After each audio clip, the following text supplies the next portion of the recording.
Hello, children. I'm going to go over some other books I missed out on, but that are definitely conspiracy related, if not specifically conspiracy content. Like, for instance, Gospel in the Zodiac by Bill Darlison.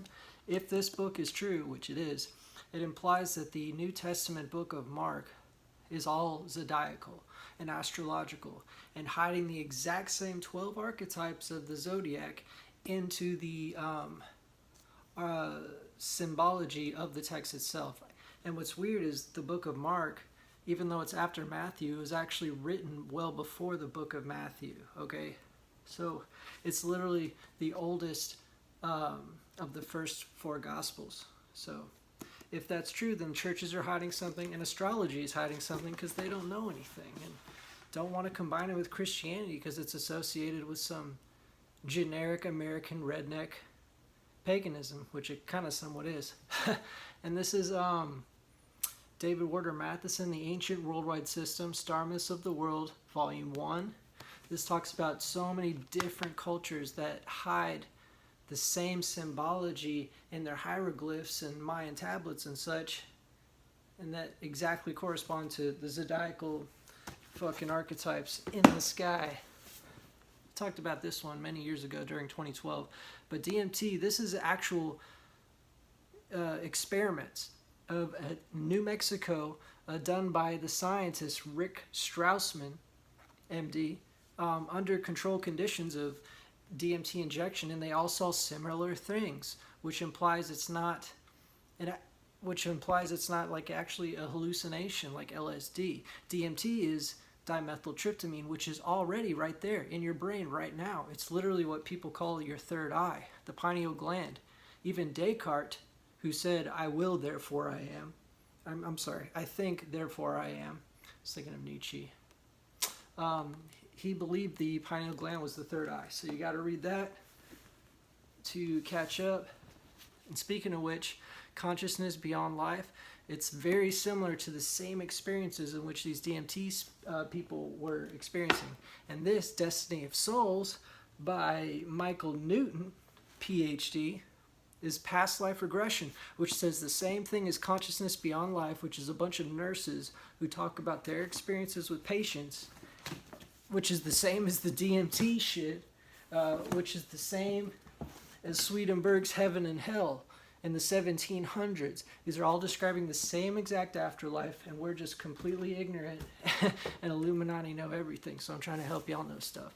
Now we got Maurice Cotterill, The Mayan Prophecies, Unlocking the Secrets of a Lost Civilization. This is about how sunspot mathematics, look at that big Olmec head. Doesn't it look African American?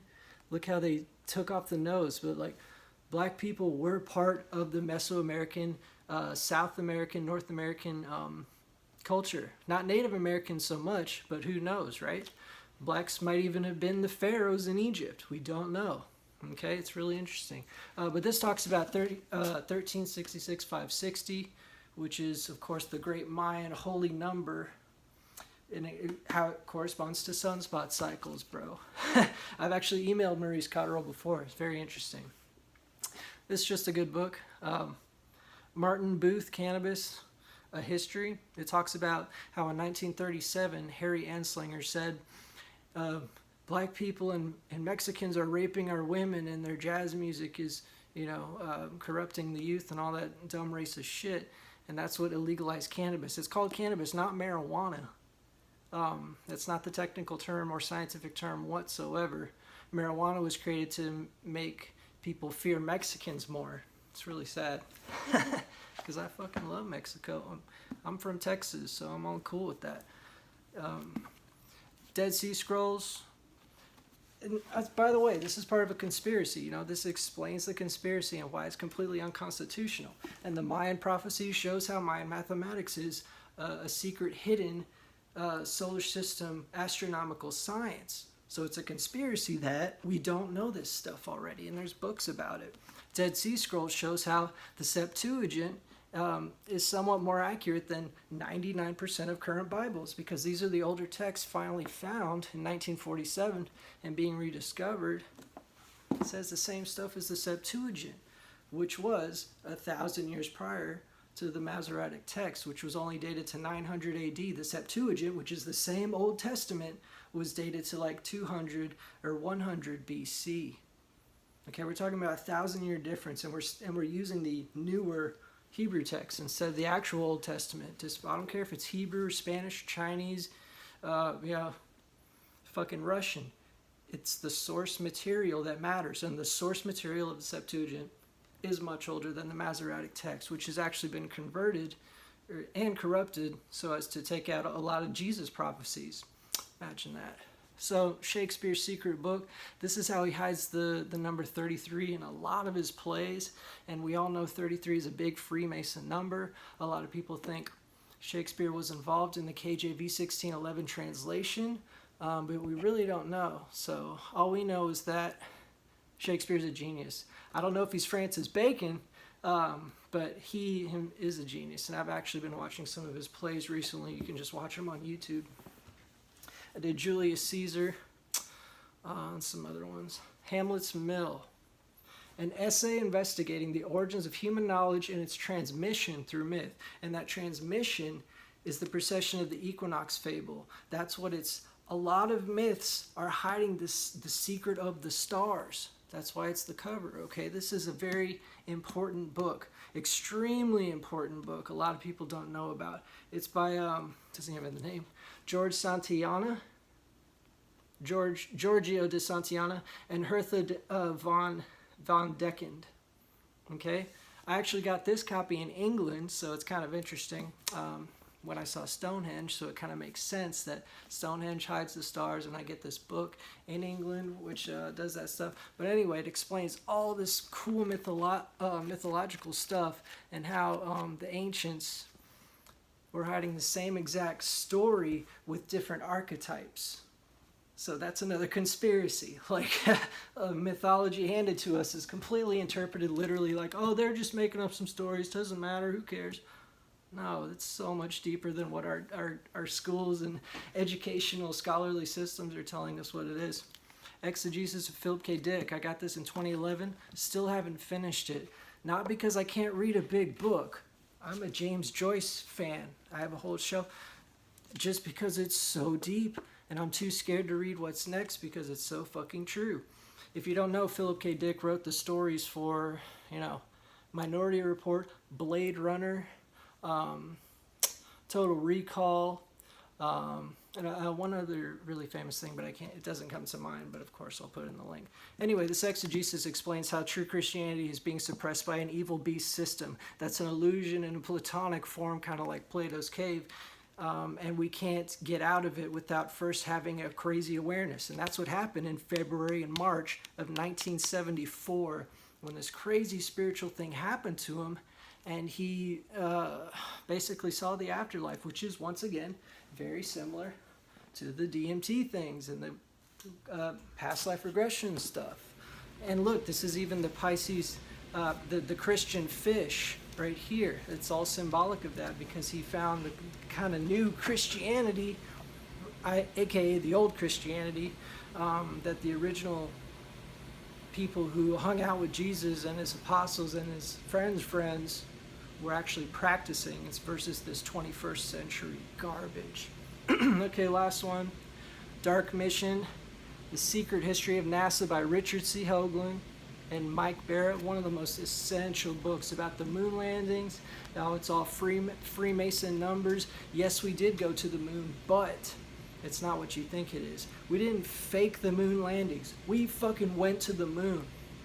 It's just how it was orchestrated was all like 33 degrees on this position of the horizon at this exact time and date, all this Freemason stuff. And he has pictures, tons of pictures. Yeah. It talks about the face on Mars. Oh, this is a great book. And what's crazy is you can get it at Barnes & Noble, just like William Cooper's Behold a Pale Horse. So the conspiracy, of course, is that NASA is hiding intelligent life, obviously, but actual constructions on these planets that do show that there was civilization there. Because the moon is hollow, by the way. That's David Icke. The moon's fucking hollow. And many cultures talked about a time before the moon, specifically the, Proselines, which literally means before the moon. Proselina. Last book, Carl Jung's Synchronicity. It talks about how he has some very interesting experiences in his life, and he's basically a prototype of me. My whole life is one big freaking synchronicity, y'all. Like, that's all it is just me finding the pattern. And the pattern is that there is a pattern. A lot of people look for patterns in the wrong way, so they don't think there's any fucking pattern. And then they're told any pattern's just self-induced and self-reflect. No. Read this book and get back to me. And it's not long, so skeptics, suck a dick. Sorry, excuse my French. I just think there's so much evidence out there for this kind of stuff that it's so hilarious that people think they still have a foot to stand on when it comes to topics like this. This is not only about his personal experiences, but he talks to couples, right? And he actually gets all of their birth chart information. And he actually does a chart for each session and looks at each couple's moon signs and their Venus and their whatever, and does find correspondences. This is Carl Jung, so he's not using too much of a new age approach, okay? He's very scientific and very well recognized as an authority on the topic. So once again, Carl Jung, in a sense, is a prototype of me. He believes in astrology, synchronicity, the Bible in ways, Nietzsche, okay, and numbers, okay, and 137. This book, Deciphering the Cosmic Number, The Strange Friendship of Wolfgang Pauli and Carl Jung by Arthur I. Miller. This is about the 137, okay? And they didn't know what I know about it. It's 2020. I know more about it. I can talk to them in heaven or wherever we are when we die. Hopefully I'll get to talk to them in heaven. Who fucking knows? And tell them 137 was just the tetragrammaton divided by itself. Because of my prior video. Yud Hey Vav Hey is actually pi times 7 divided by pi to the 7th power in Hebrew, because that's what the tetragrammaton looks like mathematically. So you just divide it and you get 137, and the inverse, which is the fine structure constant, which is used to calculate the speed of light and etc. and physics and blah blah blah. Anyway, spirituality and physics and reality, it's all connected, and these are the type of conspiracy books to help you get the bigger picture. But once again, I'm an Aquarius, So according to astrology, which is a very valid science, being that it's, the oldest science of all time, we should incorporate it. It involves psychology, mathematics, geometry, mythological archetypes, hell, even politics. Astrology involves everything. The planets explain all the corruption. The world wars were all corresponding to Pluto and Saturn alignments. And guess what? Pluto and Saturn are gonna fucking align again. World War III's coming. It's the fucking end of time. So catch up and get to understanding before you start thinking, oh, it'll get better. No. If you believe in God and Jesus, it'll get better. But if you only believe in mankind and the world and society, that's going to fail you. Take it easy, y'all.